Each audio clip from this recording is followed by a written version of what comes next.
kulankii maanta ay golaha shacabka Soomaaliya iskugu imaadeen ee lagu dhaarinayay madaxweynihii hore ee dalka Soomaaliya mudane Maxamed Cabdullaahi Farmaajo ayaa dhaliyay khilaaf xoogan kadib markii ay mooshin ka keeneen madaxweynihii hore koox ka tirsan xisbiga Jamhuuriyadda kuwaasi oo ka soo horjeeday gabi ahaanba in la dhaariyo oo loo dhaariyo madaxweynihii hore ee dalka Soomaaliya xubinta xildhibaannimadiisa ee dastuurka dalka Soomaaliya uu ogol yahay madaxweyne walba oo xilka ka daga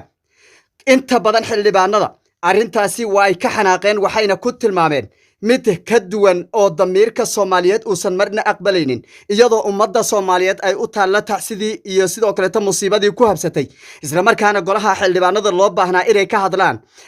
amniga iyo sidii loo xakameyn lahaa loogana hortagi lahaa dhagaraha ay maleegayaan kooxaha argagixisada Al-Shabaab in ka badan 30 iyo dhowr saacadood oo kooxaha argagixisada ay ka dhex dagaalamayeen hoteelka Xayaat ee ku yaalay magaalada Muqdisho kaasi oo sababay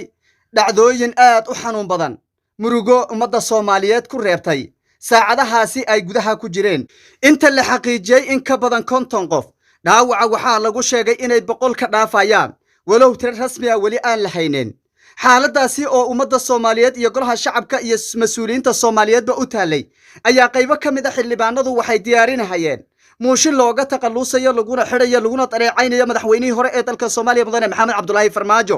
xildhibaanada inta badan waxay ka soo horjeedeen arrintaasi waxayna sheegeen inaan marna la aqbali karin isla ugu dambeyntiina xildhibaanadu waxay ansixiyeen ujeedkii iyo ajandihii loo imaaday oo ahaa ansixinta xildhibaannimada ugu dambeynna la ansixiyay dhinaca kale laamaha ammaanka ayaa ku howlan sidii tiro rasmi ah ay ugu soo gudbin lahaayeen ummadda Soomaaliyeed iyo warbaahinta intii ku dhimatay iyo intii ku dhaawacantayba inta hore aan u sheegnayna waa inta hordhaca ah ee dadka goobjoogayaasha aan ka helayno dhinaca kale ila xogagaala ayaa sheegaya mas'uuliyiin sarsare iyo taliyaal inay ku lug lahaayeen weerarkii ka dhacay hotel Xayaat ee magaalada Muqdisho dhinaca kaleeto waxyaabaha sababay amni darrada ku soo badanaysa magaalada Muqdisho ayaanu warkeena ku lafaguraynaa dhinaca kalena madaxweynaha Jubbaland ayaa baarlamaanka maamul goboleedka Jubbaland waxay u kordhiyeen waqtigiisa waxayna ugu dareen 1 sano sidaasi oo kalena waxaa sameeyay madaxweynaha koonfur galbeed Cabdicasiis Laftagareen oo baarlamaankiisa maalmo ka hor ay u kordhiyeen 2 sano waana mid ku soo badanaysa maamul goboleedyadu isla markaana ay ka dheelahayaan kubadda ay dheelayso dawladda federaalka ee Soomaaliya iyo khilaafyada u dhaxeeya maamul goboleedyada iyo dawladda federaalka qodobadaasi iyo kuwa kale oo faahfaahsanaya halkan kaga bogan doontaan waxaana istuuriyahay ugu la sugan saaxiibkay Wacane oo isha ku haya xaaladihii ugu dambeeyay ee dalka Soomaaliya Wacane soo dhow aad iyo aad baa mahadsantahay Sintay bilowna maanta golaha baarlamaanka waxay iskugu imaadeen sidii loo dhaarin lahaa madaxweynihii hore ee dalka Soomaaliya looguna dhaarin lahaa xubinnimadiisa xildhibaannimo ee madaxweynaha sida dastuurku uu ogol yahay ee marna aan dhacaynin madaxweyne walba oo xilka ka dagana loogu dhaariyo ee uu leeyahay maamuuska ama dastuurkuba uu u qorahayo in madaxweyne walba xilka daga u helo bal maanta maxaa ka dhacay goobtii la iskugu imaaday ee xildhibaanadu ay iskugu imaadeen aad iyo aad baad mahadsan tahay xildhibaanada golaha shacabka xilligii ay halkaasi iskugu imaadeen waxaa la filayay in aysan buuq iyo wax noocaasi ayna ka dhicin maadaama madaxweynihii hore Jamhuuriyadda Federaalka Soomaaliya la filayay maanta in halkaasi lagu dhaariyo isla markaana xildhibaan aan dhacaynin oo halkaasi uu ka qaato waxaan ogeyn tan iyo intii doorashada loo guuleystay madaxweynaha in uu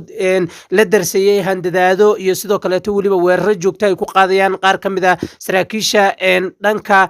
xisbiga Jamhuuriyadda oo haatan talada haya iyo waliba dabley kale to ayaguna haybtooda aan la garanaynin oo dhowr mar laga qabtay agaarka guriga madaxweynihii hore Jamhuuriyadda Federaalka Soomaaliya haatan madaxweynaha maadaama la dhaariyay waxa uu noqonayaa xildhibaan aan dhacaynin isla markaana yeelanaya xasaanadiisa ayna adkaan doonto in xisbiga Jamhuuriyadda iyo sidoo kale saraakiisha ka tirsan ay ku adkaanayso in ay weeraraan isla markaana cabsidii laga qabay gabi ahaanba ay meesha ka baxayso waxaan halkaas su'aal hadaan ka weydiiyo Cabdiraxmaan Cabdishakuur iyo kooxa isaga ka amar qaata ama laba la socdaba waxay sheegeen in madaxweynaha ama xildhibaanada ay ka codsadeen in magdhow looga qaado bal meesha ma magdhow baa loo imaaday bise in la ansixiyo madaxweynaha xildhibaannimadiisa ayaa loo iskugu imaaday Sintaago horta inteena taa u gudagelin maxaa meesha markuu madaxweynaha soo galay sacab iyo buuq iyo sidoo kale toosa waxan ayaa meesha hareeyay goobtii golaha xildhibaanada guri ama aqalkii xildhibaanada markii intaasi ay dhacday kadib afayeenka baarlamaanka ayaa ayaa hadlay waxaana uu sheegay gudoomiyaha baarlamaanka ayaa hadlay waxaana uu sheegay in arintan iyo sawaxankan iyo buuqan gebi ahaanba loo baahnayn ajindahana uu ahaa in la ansixiyo isla markaana la dhaariyo mudane maxamed cabdulaahi farmaajo oo haatan noqonaya xildhibaan ka tirsan golaha shacabka marka arintaasi ayaa marka dambe loo gudagalay ka hor laakiin intaan la gudagelin waxaa hadlay qaar ka mid a xildhibaano codsi u gudbistay gudoomiyaha isla markaana uu ka ogolaado uu ka mid ahaa cabdiraxmaan cabdishakuur warsame oo asagu sheegay in haatan aysan mudnayn in gebi ahaanba xildhibaan uu noqdo maxamed cabdulaahi farmaajo oo 2017 weeraray xaruntii xisbiga ee uu hogaaminayay cabdiraxmaan cabdishakuur isla markaana halkaasi ay dhibaatooyin ka soo gaadhay ilaaladiisa iyo weliba asaga sida uu sheegay laakiin arintaasi waxaa ka hadlay qaar ka mid ah xukuumaddii hore ee maxamed cabdulaahi farmaajo oo iyagu gebi ahaanba sheegay in magdhowi arintaasi ku aadana ay bixiyeen isla markaana raaligelin ay ka bixiyeen laakiin ilaa iyo xilligan lama garanayo cabdiraxmaan cabdishakuur waxa uu usoo cusboonaysiinaya dhacdooyin dhacay in ka badan in ka hor 5 sano ka hor taasi oo u muuqata laftirkeeda arrin dib u celinaysa isla markaana wadanka waxyaabihii soo qabsamo dhama gebi ahaanba dib u celinayso dhanka kale xildhibaano ka tirsan golaha shacabka ayaa hadlay waxaana ay sheegeen arinta cabdiraxmaan cabdishakuur uu ka hadlay isla markaana uu ku dhawaajiyay inaysan mudnayn gebi ahaanba in lagu soo hadal qaado maanta oo wadanka ay u taalo baroordiiq iyo sidoo kaleeto in wadankii maanta uu ku jira xaalad aad u adag oo xaafadda xamar jajab aan ognahay dhibaatadii ku dhacday sidoo kaleeto hoteelkii xayaad aan ognahay dadka ku dhintay tiradooda intay dhan tahay dhaawacu aad u tira badan yahay sidoo kale hotel afrika laftirkiisa in weeraro lagu qaaday oo ciidamada laftirkooda halkaasi ay kasoo dagaalamayeen marka dhanka kaleeto santiago waxaa jiro ayagana ila wareedyo sheegaya qaabkii qaraxa u bilowday iyo sidoo kaleeto meesha laga soo abaabulay iyo weliba intan beri ee qaraxan uu dhex yaalay hoteelka haatan weerarka lagu qaaday marka howlahaasi oo dhan ayaa iyadana si weyn haatan loo hadal hayaa baarlamaankana waxaa la filayaa in kulan uu yeelan doono degdega taasi oo looga hadli doono amniga magaalada ee faraha ka baxay iyo weliba saraakiishan tuunada waaweyn laga qabo ee haatan dhex dabaalanaya fadeexadda aadka u weyn wagaag ugu dambayn madaxweynihii waa la dhaariyey oo waxaa loo dhaariyey xildhibaannimo ayaa loo dhaariyey bal tallaabada xigta maxay tahay balse madaxweynuhu kulamada xildhibaanadu ay yeelanayaan qayb ma ka noqonayaa misena waa un maamuus isaga gaar u ah oo gurigiisa uu la joogayo sidan ka maqlayna gudoomiyaha golaha shacabka waxa uu sheegay in uu xildhibaanada la mid yahay laakiin horey looma arki jirin dowladda waxaan dhahay dowladda hore ee madaxweyne maxamed cabdulaahi farmaajo xilligeedii xasan sheekh maxamuud ma soo dhex fadhiisanaynin baarlamaanka golaha shacabka waxaana la arkayay marar badan inuu ahaa ama ay soo hadal qaaday inuu ka mid yahay tirada xildhibaanada guud laakiin weligii laguma arkin asagoo dhex fadhiyo kooramka xildhibaanada marka halkaa waxaad ka arki kartaa inay tahay un xasaanad la siinayo laguna sharfayo madaxweyne kasta oo si dastuur ku habboon isla markaana federaal loo soo doorto marka arrintaasi waxaad moodaa in madaxweynuhu uu ka soo qaybgeli doonin kooramyada iyo sidoo kale fadhiyada baarlamaanka ay yeelan doonaan waa hagaag lamaha ammaanka xaqiijintii iyo tiradii ay wadeen ee ay ka wadeen hoteelkii kooxaha argagixisada ay galeen bal maxaa ka soo kordhay iyaga dhinacooda aad iyo aad laamaha ammaanka si weyn ayay ugu howlan yihiin sidii lagu soo afjari lahaa isla markaana lagu xaqiijin lahaa tirada rasmiga ee halkaasi ku dhimatay iyo kuwa ku dhaawacmay dhanka kale laamaha ammaanka waxa ay haatan la daala dhacayaan khataro ay ururku maleegeen isla markaana ilaa iyo xilligan waxaa la maqlayaa bambaanooyin ka qarxaya gudaha goobtii dhibaatadu ay ka socotay hotel xayaad kuwaasi oo loo malaynayo in intii miinooyin la seedgariyay isla markaana la qarxinayo ilaa iyo haatan inta lasoo gabagabeeyey weerarka waxaa qarxay in ka badan ilaa iyo 4 miino oo lagu aasay burburka hoteelka waxaana halkaa ka arki kartaa inay dhibaatada weli iyo musiibooyinka halkaasi ka socda aad u adag yihiin dhanka kale laamaha ammaanka waxay xaqiijiyeen ilaa iyo xilligan inay soo qufayaan soona bixinayaan meydad hor leh kuwaasi oo laga helayo burburka hoostiisa marka dhibaatada halkaa ka dhacday waxay ahayd mid aad u adag oo ummadda Soomaaliyeedna maanta ay aad yani ula fajacsan yihiin qaabka ama habacsanaanta amni iyo qaabka sidoo kaleeto ay ururkani ku soo galeen isla markaana ay halkaasi ku jireen muddo ay sheegeen yani inay dhan tahay 7 beri sida lagu sheegay barnaamijka galka baadhista oo asagu haatan lagu xaqiijiyey in goobta haatan laga soo abaabulay qaraxan oo lagu sheegay magaceeda Torotoro isla markaana la soo geliyey isbuuc ka hor hoteelka haatan la qarxiyay marka halka waxaad ka aragtaa inaysan jirin amni haatan lagu faalloon karo oo ka jiro magaalada muqdisho marba haddii laamihii ammaanka la iska soo dhex marayo sidoo kaleetona qaraxu iska yaali karo hoteelada dhexdooda in ka badan 7 beri 8 beri marka waxaad halkaa ka arkartaa inay dhibaato weyn ay ka jirto gudaha magaalada muqdisho taasi oo haatan shacbiga laftirkoodu ay aad ula fajacsan yihiin qaabka ay u handal garaysay dowladda federaalka Soomaaliya iyo sidoo kaleeto weerarkii ay soo qaadeen ururka oo qaatay in ka badan 30 iyo dhowr saacadood taasina laftirkeeda shacbiga welwel xoogan ayay ku abuurtay وحقق لنا عكلة مدحوينها جبلان أحمد محمد إسلام أو لبا بلودنا ميل جان يعرب ميلو دقي أنور لو حينين أيالا شاقي إن مانتا باقولها برلمان كجبلان أي أغدرين هل سنة أو ديريا يضو حلقيسي أما مدحيليت كيسينا أو دماضي أو بلا أي كدمانتاي بل محاي كدقانتاي كترسا شدن أحمد محمد إسلام أو كترسا horta Santiago waxaa jiro walaac ay qabaan Jubbaland iyo sidoo kale maamul goboleedyadii hore ee xiriirka la lahaa dawladii hore Maxamed Cabdullaahi Farmaajo walow Jubbaland ay ka mid ahayn maamul goboleedyadii sida weyn ugu dhawaa madaxweynihii hore laakiin waxaa jira iyadana abaabul ay wadaan shacbiga Jubbaland kaasi oo ay rabaan gabi ahaanba in ay uga takhalusaan ama xilka qaadis ay ku sameeyaan madaxweynihii hore maamulka Jubbaland ama madaxweynaha maamulka Jubbaland Axmed Maxamed Islaam oo bishii ugu dambeysay baa la dala dhacay xanuuno asaga u gooniyaha kuwaasi oo ka haleelay qaybo jirkiisa kamid ah sida ay noo xaqiijiyeen qaar dad aad ugu dhadhow ama familkiisa ah loona qaaday isbitaallo ku yaala Turkiga sidoo kale tan haatan jooga wadanka Jarmalka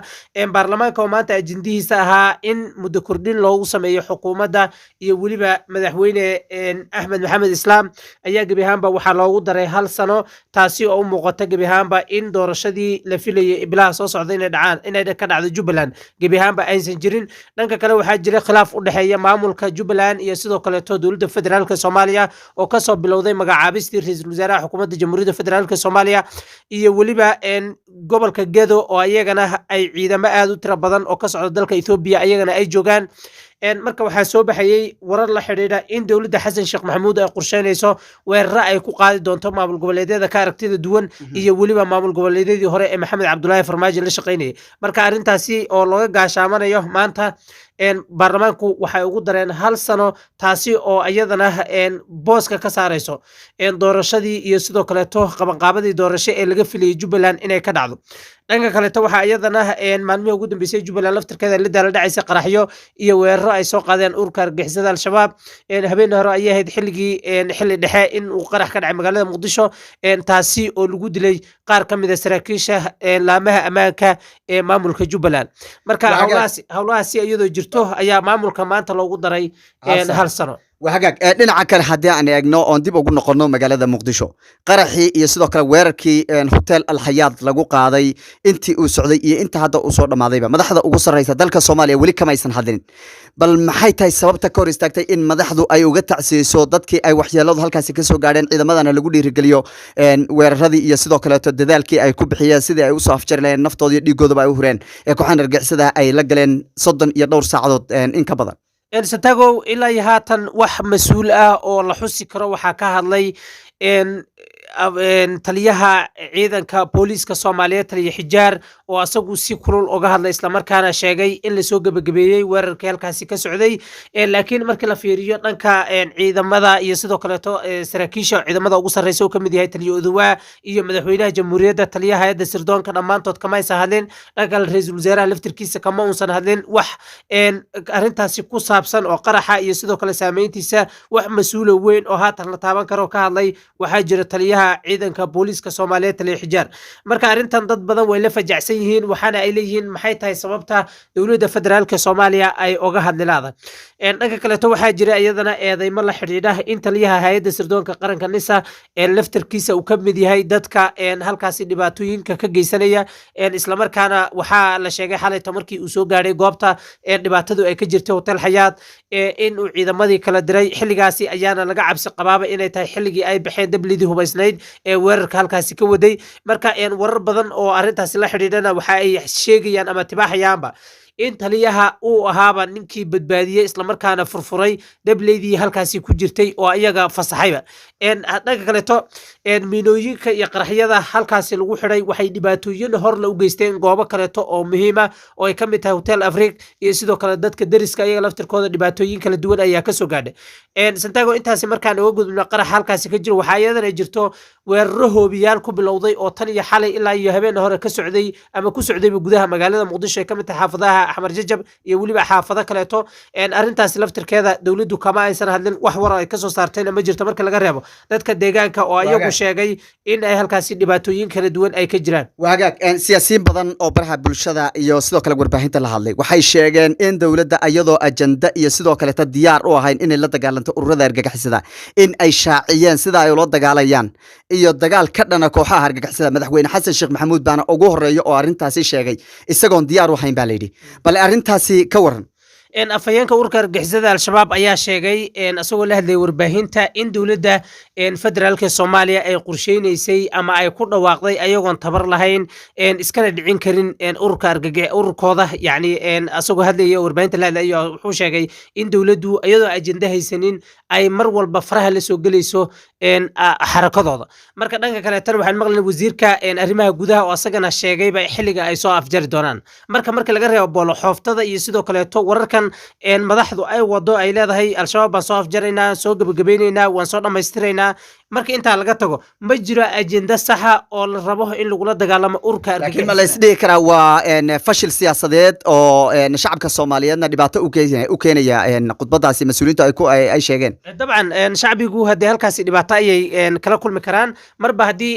ayagoon waxba ka qaadaynin dagaal lala gelaynin ciidamada la abaabulaynin gudihii magaalada muqdisho ay joogaan hoteeladii ay gelayaan goobihii waxbarashada ay gelayaan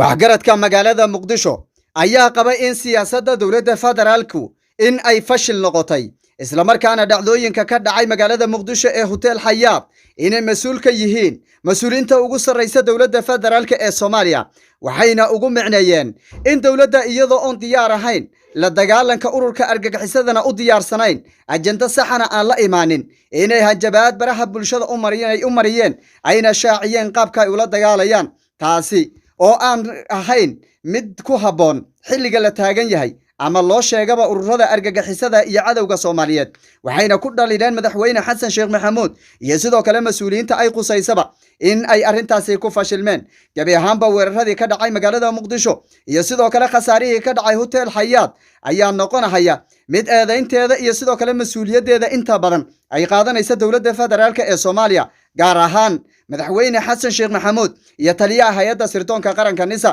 laamaha ammaanka wali waxay wadaan xaqiijinta tirada rasmiga ah ee ku dhimatay walow si hordhaca ay u shaaciyeen tiro yar hase ahaatee waxay goobjoogayaal ayaa noo xaqiijiyay inay tiradu intaa ka badan karto wararkeena dambe ayaan idinku soo gudbin doonaa